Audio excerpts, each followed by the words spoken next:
ಆತ್ಮೀಯ ಯಾಚ್ 16 ನ್ಯೂಸ್ ಅರ್ಥಾತ್ ಸೀತಾರಾಮ್ಗೆ ಸ್ವಾಗತ. ನಾನು ನಿಮ್ಮವ MI ಅಥವಾ ಮಲ್ಲಪ್ಪ ಜೋತವರ್. ಆದ್ಮೇಲೆ ಒಂದು ಹಂತದವರೆಗೆ ರೈತ ಹೋರಾಟ ಮುಗೀತು ಅಂಥೇಳಿ ಎಲ್ಲರೂ ತಿಳ್ಕೊಂಡಿದ್ದಾರೆ. ಮತ್ತು ಹಂಗೆ ಆಗ್ತದೆ.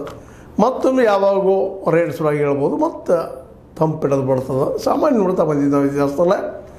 ಮತ್ತು ಇತಿಹಾಸ ತುಂಬ ರೈತ ಯಾವುದೇ ಕಾಲಕ್ಕೆ ವಿಶೇಷನೂ ಈ ಹಿಂದೊಮ್ಮೆ ನಮ್ಮ ಪ್ರೊಫೆಸರ್ ನಂಜುಂಡ ಸ್ವಾಮಿ ಅವರಾಗಿರ್ಬೋದು, ರುದ್ರಪ್ಪನವರಾಗಿರ್ಬೋದು, ಅಂದಿನ ಸುಂದರೇಶ್ ಅವರಾಗಿರ್ಬೋದು, ಒಳ್ಳೆಯ ಘಟಾನುಘಟಿ ನಾಯಕರಿದ್ದರು. ನಮ್ಮ ಬಾಬಾಗೌಡ ಪಾಟೀಲ್ ಅಂತವರು ಆ ಸಂದರ್ಭದಲ್ಲಿ ಏನೋ ಎದ್ದಿತ್ತದು. ಅದರ ನಂತರ ಮತ್ತೆ ಮರಿಗೆದ್ದು ಈಗ ಒಂದು ಸ್ವಲ್ಪ ಏನೋ ಮತ್ತೆ ಆವಾಜ ಆಗ್ಯದ. ಈಗೇನೋ ರೈತಗೆ ಒಂದಿಷ್ಟು ಕೊಟ್ಟಂಗೆ ಮಾಡಿದ್ದಾರೆ ನಮ್ಮ ಸಿದ್ದರಾಮಯ್ಯ ಸರ್ಕಾರ. ಆದರೂ ಅದು ಗದ್ದಲ ಗೊಂದಲ. ಹೀಗಾಗಿ ರೈತರಲ್ಲಿ ಬಿರುಕು ಬಿಡ್ತಾ, ಯಾಕಂದರೆ ಒಗ್ಗಟ್ಟು ಆಗಬೇಕಾಗಿದ್ದು ರೈತರಲ್ಲಿ. ಒಗ್ಗಟ್ಟಿನ ಧ್ವನಿ ಯಾಕೂ ಕೇಳ್ತಾ ಇಲ್ಲ ಅನ್ನೋದು ಅಷ್ಟೇ ಸ್ಪಷ್ಟ ಆಗ್ತಾಯಿದೆ.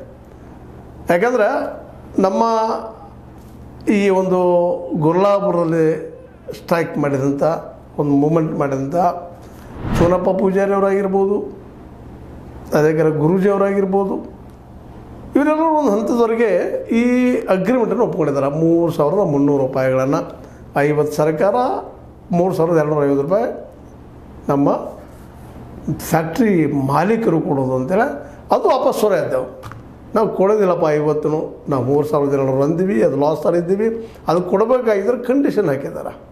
11.75 ಅಷ್ಟು ನೀವು ರಿಕವರಿ ಕೊಟ್ಟಾಗ ಕೊಡ್ತೀವಿ ಅಂತೇಳಿ.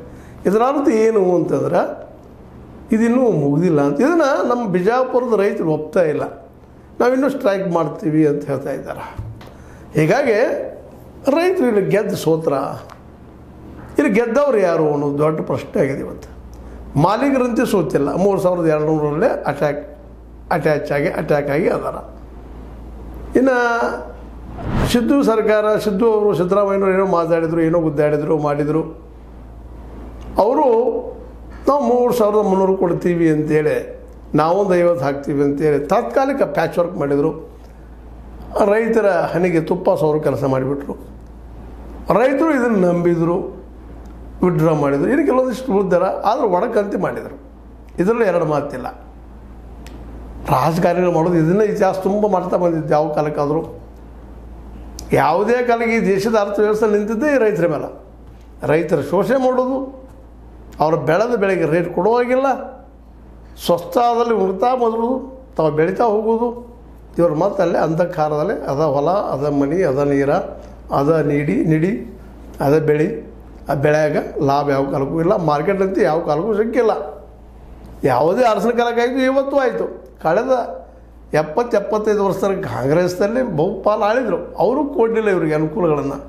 MS ಸ್ವಾಮಿನಾಥನಿಂದ ಬೆಳೆಗಳನ್ನು ಹೆಚ್ಚು ಬೆಳೆದನ್ನು ಮಾಡಿದ್ರು. ಹಸಿರು ಕ್ರಾಂತಿ, ಬಿಳಿ ಕ್ರಾಂತಿ ಅಂತೇಳಿ ಹೆಚ್ಚು ಮಾಡಿದ್ರು. ಸಾವಯವ ಅದು ಇದು 108 ಮಾಡಿ ರೈತ ಬೆಳೆಯುವ ರೈತರಿಗೆ ಬುದ್ಧಿ ಹೇಳಿ ಇನ್ನಷ್ಟು ಹೆಚ್ಚಾಗಲಿ ಅಂತ ಹೇಳಿದ್ರು. ಆ ಪ್ರಕಾರ ಹೆಚ್ಚು ಆಯಿತು, ಬೆಳವಣಿಗೆ ಕ್ರಾಂತಿ ಆಯಿತು. ಆದರೆ ಆ ಕ್ರಾಂತಿಯ ನೆಲೆಯಲ್ಲೇ ರೈತರಿಗೆ ಅದೇ ಪ್ರಮಾಣದಲ್ಲಿ ಏನಪ್ಪ ಅಂದ್ರೆ ಮಾರ್ಕೆಟ್ ಸಿಗಲಿಲ್ಲ, ಇವತ್ತಿಗೂ ಸಿಕ್ಕಿಲ್ಲ.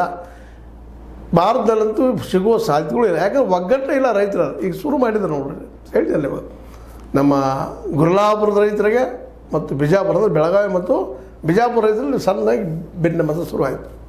ಯಾವ ಕಾಲಕ್ಕೂ ಒಂದಾಗಿಲ್ಲ ಇವರು. ಮತ್ತು ಇವರು ಒಂದಾಗದ, ಒಂದಾಗಿ ಡಿಸಿಷನ್ ತೊಗೊಳ್ಳಾರ್ದ, ಒಂದಾಗಿ ಹೋರಾಟ ಮಾಡಲಾರ್ದ, ಇನ್ನು ಮುಂದಿನ ಯಾವುದೇ ಕಾಲದಲ್ಲೂ ಇವ್ರಿಗೆ ಮೋಸ ಆಗೋದು ಗ್ಯಾರಂಟಿನ.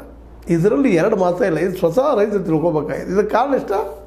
ನಾವು ಈಗ ಹಲವು ಸಲ ಹೇಳಿದ್ದೀನಿ ಇದನ್ನು. ರೈತರಲ್ಲಿ ನಾನು ಹೆಚ್ಚು ಅನ್ನುವಂಥದ್ದು ಇಲ್ಲೇ ಒಬ್ರಿಗೊಬ್ಬರು ತಿಳುವಳಿಕೆ. ಇವತ್ತೇನೋ ಚನ್ನಪ್ಪನವರಾಗಿರ್ಬೋದು, ಇನ್ನೊಬ್ಬ ಗುರುಜಿಯವರಾಗಿರ್ಬೋದು ತೆಗೆದುಕೊಂಡಾರ ಡಿಸಿಷನ್. 3,300 ಸರಿ ಅದ ಅಂತ ತೊಗೊಂಡಿದ್ದಾರೆ. ಅದನ್ನು ಉಳಿದವರು ಒಪ್ಕೊಂಡು ಬಿಡ್ಬೇಕೀಗ. ನಂತರ ಚರ್ಚೆ ಮಾಡಿದವರು ವೈಯಕ್ತಿಕವಾಗಿ ಭೇಟಿಯಾಗಿ ಹಿಂಗೆಲ್ಲ ಹಿಂಗೆ ಆಗಬೇಕಾಗಿತ್ತು, ಆ ರೀತಿ ಆಗಬೇಕಾಗಿತ್ತು ಅಂತೇಳಿ. ಆದರೆ ಅವರು ಓಪನ್ನಾಗಿ ಚರ್ಚೆ ಮಾಡೋ ಜೊತೆಗೆ ನಾವು ಮುಂದುವರಿಸ್ತೀವಿ ಚಳವಳಿಯನ್ನು ಹೇಳೋ ಮೂಲಕ ನಮ್ಮಲ್ಲಿ ಒಡಕಾದ್ರೆ ನಾವು ಒಂದಾಗೋದಿಲ್ಲ. ನೀವು ಸಿದ್ದರಾಮಯ್ಯನವರ ಯಾರು ಇಲ್ಲಿ ಇವತ್ತು ಸಿದ್ದರಾಮಯ್ಯ ಇದಾರ, ಇನ್ನೊಂದು ಮುಂದಿನ ಕಾಲದಲ್ಲಿ ಯಡಿಯೂರಪ್ಪ ಬರ್ಬೋದು, ಅಥವಾ ಮತ್ತೊಬ್ಬರು ಯಾರು ಬರ್ಬೋದು, ಅಥವಾ ನಮ್ಮ ಯತ್ನಾಳು ಬರ್ಬೋದು, ಬುಲ್ಡೋಜರ್ ಯತ್ನಾಳು. ಅವ್ರು ಮೊದಲ ಶುಗರ್ ಫ್ಯಾಕ್ಟ್ರಿ ಐತಿ, ಅದು ಈಗ ಕೊಟ್ಟಿದ್ದಕ್ಕೆ ಅವರು ಚೀರಾಡ್ತಾ ಇದ್ದಾರೆ.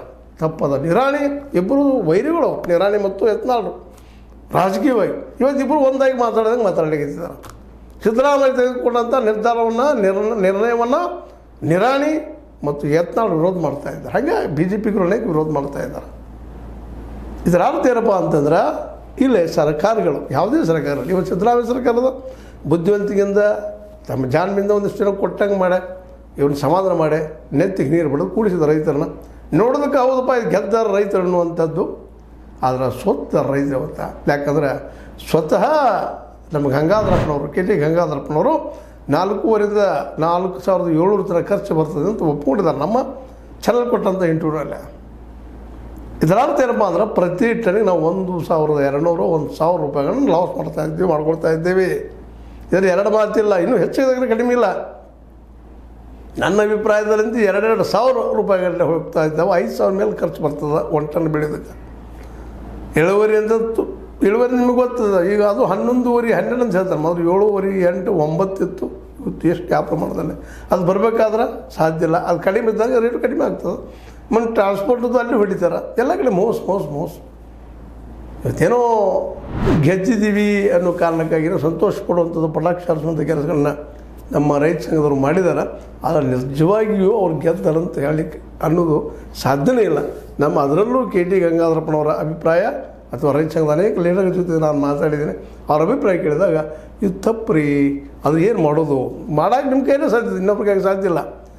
ರೈತನ ಸಮಸ್ಯೆನ ರೈತ ಬಗೆಹರಿಸಬೇಕು. ಹೆಂಗಪ್ಪ ಅಂದ್ರೆ ಒಗ್ಗಟ್ಟಿನಿಂದ ಪ್ರತಿ ಹಳ್ಳಿಗೆ ಭೇಟಿಯಾಗಿ ಪ್ರತಿ ರೈತನ ಜೊತೆ ಚರ್ಚೆ ಮಾಡಿ ಒಗ್ಗಟ್ಟನ್ನು ನಿರ್ಮಾಣ ಮಾಡಿಕೊಂಡು ತಮ್ಮದೇ ಸರ್ಕಾರ ತರುವಂಥದ್ದು ಇದೊಂದೇ ಪರಿಹಾರ ಇಲ್ಲ. ಇದರಲ್ಲಿ ಬೇರೆದಿಲ್ಲ. ಪ್ರತಿಯೊಬ್ಬ ವ್ಯಕ್ತಿಯನ್ನು ಪ್ರತಿಯೊಬ್ಬ ರೈತನ ಶಿಕ್ಷಿತನ ಮಾಡೋದು. ನಮ್ಮನ್ನ ಹೆಂಗೆ ಶೋಷಣೆ ಮಾಡ್ತಾರೆ, ಹೆಂಗೆ ಏನು ಮಾಡ್ತಾರೆ ಅಂತೇಳಿ. ಜೊತೆಗೆ ನಿಮ್ಮದೇ ಮಾರ್ಕೆಟ್ ರೆಡಿ ಮಾಡಿಕೊಳ್ಳೇಬೇಕು. ಇದು ಕಾಲದ ಅನಿವಾರ್ಯ. ಇದರಲ್ಲಿ ಬೇರೆ ಹಾದಿಲ್ಲ. ನಿಮ್ಮದೇ ಮಾರ್ಕೆಟ್ ಮಾಡುವಂಥದ್ದು ನಿಮ್ಮ ಸರ್ಕಾರ ತರುವಂಥದ್ದು ಸಾಧ್ಯತೆ ಇಲ್ಲ ಅಂತಲ್ಲ. ಯಾಕಂದ್ರೆ ರೈತರಲ್ಲೇ ಜಾತಿ ಮತ ಪಂಥ ಭೇದ ಇಲ್ಲ. ಅದು ಒಳಗಡೆ ಇಲ್ಲ ಅಂತ ಹೇಳಲಿಕ್ಕೆ ಆಗೋದಿಲ್ಲ. ಅದರ ಬಿಟ್ಟು ಒಂದಾಗಿ ಎಲ್ಲ ರೈತರು ಕೂಡ ಜೊತೆಗೆ ದಲಿತರು ಮುಂದೆ ನಮ್ಮ ಏನಪ್ಪ ಅಂದರೆ ಗಿರಿಜನರು ಅಂದರೆ ಎಸ್ ಟಿ ಜೊತೆಗೆ ಮೈನಾರಿಟಿ ಕೂಡಿದರೆ ನೀವು 85 ಸಮೀಪ ಆಗ್ತದೆ. ಬೇಡ 90 ಅಂದ್ರೆ ಅಡ್ಡಿ ಇಲ್ಲ. ನೀವೆಲ್ಲ ಒಂದಾಗಿ ನಿಮ್ಮವರನ್ನೇ ಆಯ್ಕೆ ಮಾಡ್ಕೊಂಬರುವಂಥ ಒಂದು ದೃಢ ಸಂಕಲ್ಪ ಮಾಡಿ ಪ್ರತಿಯೊಬ್ಬ ರೈತನು ಪ್ರತಿಯೊಂದು ಹಳ್ಳಿಗೆ ಭೇಟಿಯಾಗಿ ಬರೀ ರೈತ ನಾಯಕರಲ್ಲ, ಪ್ರತಿ ರೈತನು ತಿಳ್ಕೊಬೇಕು. ಇದನ್ನು ರೈತ ನಾಯಕರು ಕೆಲವೊಂದು ಎಲ್ಲೆಲ್ಲೋ ಹೊಂದಾಣಿಕೆ ಮಾಡಿರ್ತಾರೆ, ಆರೋಪಗಳಿದ್ದಾವೆ ಅವ್ರ ಮೇಲೆ. ಇಲ್ಲಿ ಸ್ಥಾಪಿತ ಆದಂತಹ ಕೆಲವೊಂದು ವ್ಯವಸ್ಥೆ ಜೊತೆಗೆ ಇಲ್ಲಿ ಏನು ಲೀಡರ್ಗಳಿದ್ದಾರೆ, ರಾಜಕೀಯ ಲೀಡರ್ಗಳು, ಅವ್ರ ಜೊತೆಗೆ ಒಳಗೆ ಸಂಬಂಧಗಳಾದ ಕೆಲವೊಂದು ರಿಪೋರ್ಟ್ಸು ಇದ್ದಾವೆ. ಅವ್ರು ಯಾರು ಏನು ನಿಮಗೆ ಗೊತ್ತಂತ ವಿಷಯ ಅನೇಕ ರೈತರು ಮಾತಾಡ್ಕೊಳ್ತಾರೆ. ಅದನ್ನು ಅದು ಹೋಗ್ಬೇಕಾಗಿದೆ.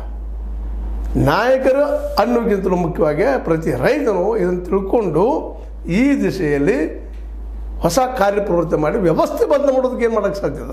ಇದನ್ನು ಕೆ ಟಿ ಗಂಗಾಧರಪ್ಪನವರು, ಅವ್ರ ಜೊತೆಗಾರರು, ಚಿಕ್ಕಿ ನಮ್ಮ ನಂಜುಂಡಸ್ವಾಮಿಯವರು, ಇವರು ಅದ್ರ ಜೊತೆಗೆ ಇನ್ನೂ ಅನೇಕ ನಾಯಕರಿದ್ದಾರೆ. ನಮ್ಮಲ್ಲಿ ಕಬ್ಬನೂರು ಅಂತ ಯಾರಿದ್ದಾರೆ, ಇನ್ನೂ ಅನೇಕರು ಬರ್ತಾ ಇದ್ದಾರೆ. ಅವರೆಲ್ಲರೂ ಒಂದಾಗಬೇಕ್ರಿ. ತಮ್ಮದೇ ಒಂದು ಗುಂಪು ಕಟ್ಕೊಂಡು ಮಾಡಿ ತಮ್ಮ ಶ್ರೇಷ್ಠ ನಮಗಂತ ನಮಗಿದ್ರು ಯಾರಿಲ್ಲ ಅಂತಲ್ಲ. ನೀವು ನಿಜವಾಗಿಯೂ ರೈತರಿಗೆ ಒಳ್ಳೆಯದನ್ನು ಮಾಡಿ ಅವ್ರಿಗೆ ಮಾರ್ಕೆಟ್ ಹೆಸರು ಕೊಡ್ಬೇಕಾದ್ರೆ ನೀವೆಲ್ಲ ಒಂದಾಗಬೇಕು. ನೀವು ಒಂದಾಗಿ ನಿಮ್ಮದೇ ಸರ್ಕಾರ ತೊಗೊಂಬರ್ಬೇಕು. ಅಂದಾಗ ಮಾತ್ರ ಇಲ್ಲರಿ ನಾವು ಹೋರಾಟ ಬಂದು ಮಾಡ್ತೀವಿ, ಇಲ್ಲಿವರೆಗೆ ಆಗಿಲ್ಲ, ಇನ್ನು ಮುಂದೆ ಆಗೋ ಸಾಧ್ಯಗಳಿಲ್ಲ. ಆಗಷ್ಟೇನೋ ಕೊಡ್ತಾರೆ, ನಿಮಗೆ ಸಮಾಧಾನ ಆಗ್ತೀರಿ, ಮುಗಿದು ಹೋಗ್ಬಿಡ್ತೀವಿ. ಹಿಂದಾಗಿದ್ದು ಇದೆ, ಇವತ್ತಾಗಿದ್ದು ಅದ. ಸ್ವತಃ ಒಂದು ವರ್ಷಕ್ಕೆ ಹೆಚ್ಚು ಕಡಿಮೆ ಕೊಡ್ತಾರೆ ದಿಲ್ಲಿಯಲ್ಲಿ ನಮ್ಮ ರೈತರು. ಏನು ಸಿಕ್ತು ನಿಮಗೆಲ್ಲ ರೈತರ? ಅದು ಹರಿಯಾಣ ರೈತರು, ಜೊತೆಗೆ ನಮ್ಮ ಪಂಜಾಬ್ ರೈತರು, ಪಶ್ಚಿಮ UP ರೈತರು ನಿರಂತರವಾಗಿ ಕೊಡ್ತಾರೆ. ಪಾಪ ಬಿಸಿಲು ಮಳೆ ಚಳಿ ಗಿಳಿ ಎಲ್ಲ ಸಹಿಸಿ ಕೊನೆಗೆ ಸಿಕ್ಕಿದ್ದೇನು ವಿಚಾರ ಮಾಡಿದರೆ ಬೆಂಬಲ ಬೆಲೆಸಿದ ಕಾನೂನು ಆಗಲಿಲ್ಲ, ಮತ್ತು ಮುಂದೂ ಆಗೋದಿಲ್ಲ. ಎಲ್ಲಿವ್ರಿಗೆ ನಿಮ್ಮ ಸರ್ಕಾರ ನೀವು ಮಾಡೋದಿಲ್ಲ, ಎಲ್ಲಿ ರಚನೆ ಮಾಡೋದಿಲ್ಲ, ನೀವೆಲ್ಲರೂ ಒಂದು ಎಲ್ಲಿವ್ರಿಗೆ ಆಗೋದಿಲ್ಲ. ನೀವು ಈ ರೀತಿ ಗೆದ್ದಂಗೆ ಕಾಣ್ತೀರಿ, ಸೋತಿರ್ತೀರಿ. ಎಷ್ಟೋ ಸಂದರ್ಭ ಹೇಳ್ತಾ ಒಂದಾಗ್ರಿ, ಒಬ್ಬರು ಚರ್ಚೆ ಮಾಡಿರಿ, ಎಲ್ಲರೂ ಶಿಕ್ಷಣ ಸಿಗುವಂಥ ವ್ಯವಸ್ಥೆ ಮಾಡ್ಕೊಳ್ರಿ. ನಿಮ್ಮನ್ನು ನೀವು ಉದ್ಧಾರ ಮಾಡ್ಕೊಳ್ಳೋದು, ಇಲ್ಲಾಂದರೆ ಯಾರು ಉದ್ಧಾರ ಮಾಡೋದಿಲ್ಲ. ಮತ್ತು ಇಲ್ಲಿ ವ್ಯವಸ್ಥೆ ಹೆಂಗದಪ್ಪ ಅಂದ್ರೆ ನಿಮ್ಮ ಹೇಳೋದ ಮೇಲೆ ತಲೆ ಸುಟ್ಕೊಳ್ಳೋಂಥ ಜನ ನಾವೆಲ್ಲ ಇದ್ದೀವಿ, ಇಲ್ಲಿ ಬುದ್ಧಿವಂತವರ್ಗಿದ್ದೀವಿ. ಅದಕ್ಕೆ ರೈತರ ಹೆಸರು ಕೊಡಬೇಕು, ಅದನ್ನು ಅವರೇ ಹೆಸರು ಮಾಡ್ಕೊಳ್ಬೋದು, ಅವ್ರದ್ದು ಈ ದಿಶೆಯಲ್ಲಿ ರೈತರ ಮುಂದಿನ ಹೆಜ್ಜೆ ಇಡ್ಬೋದು ಒಂದು ಆಸೆ ಇಡೋನು. ಅದ್ಯಾಕೆ ನಿರಾಶೆ ಆಗೋದು ಬೇಡ, ನಿರಾಶವಾದ್ರೂ ತಪ್ಪನ, ಆದರೂ ಆಸೆ ಕಡಿಮೆ ಅಂತ ಹೇಳ್ತಾ ಏನೋ ಆಗಲಿ. ಈಗ ಮಾತ್ರ ಗೆದ್ದವ್ರು ಯಾರಪ್ಪ ಅಂದ್ರೆ ಮಾಲೀಕರು ಮತ್ತು ಸಿದ್ದು ಸರ್ಕಾರ. ರೈತ ಗೆದ್ದಂಗೆ ಕಾಣ್ತಾ ಇದ್ದಾನ ಆದ್ರೆ ಕಳ್ಕೊಂಡಾನ ಅಂತ ಹೇಳ್ತಾ ಇದು ನಿಮ್ಮ ಲೈಕ್ ಆಗಿರ್ಬೋದು. ಲೈಕ್ ಮಾಡಿ, ಶೇರ್ ಮಾಡಿ, ಕಮೆಂಟ್ ಮಾಡಿರಿ. ಅದೇ ಕಾಲಕ್ಕೆ ಸಬ್ಸ್ಕ್ರೈಬ್ ನಿಲ್ಲಿಸ್ಬೇಡ್ರಿ. H60 ನ್ಯೂಸ್ ಅರ್ಥ ದೇಶ ಚಿತ್ರಾಮಿದು ಸತ್ಯದ ಕೈಗಂಡಿ ವಂದನೆಗಳು.